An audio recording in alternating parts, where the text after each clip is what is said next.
Well, like all of the prophets, really, Amos is a prophet of social justice. The prophets tend to have two themes. They work back and forth between two themes, typically, commonly, as they bring their messages to the people. One theme is worship, response to God, loving God with your whole person, right worship, renewing worship. That's Isaiah.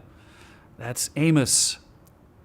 There's also the theme, also the issue of social justice. Covenant relationship demands that we relate to each other rightly in terms of loving our neighbor. And so Amos is also going to address his people in the 8th century on that topic of social justice. We have oppression by leadership. We have injustice.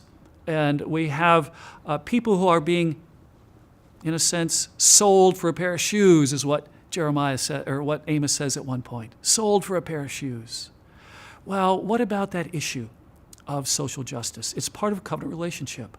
Covenant is both vertical and horizontal.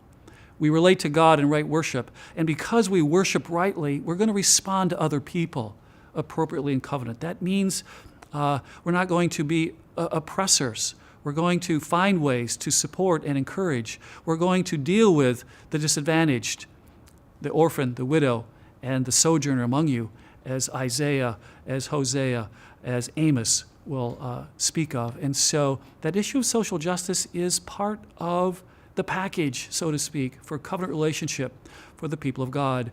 I also think it anticipates the New Testament. The book of Amos, I think, takes us to the teaching of Jesus about loving your neighbor as yourself. It takes us to the book of James about what is true religion. Well, it's not only right worship and sound doctrine, but it's also making sure you meet the needs of other people. What about the widow, the orphan among you? And so Amos, I think, is an important book because it reminds us there is an outcome for us as we think about the right worship of covenant relationship. It's the outcome of social justice.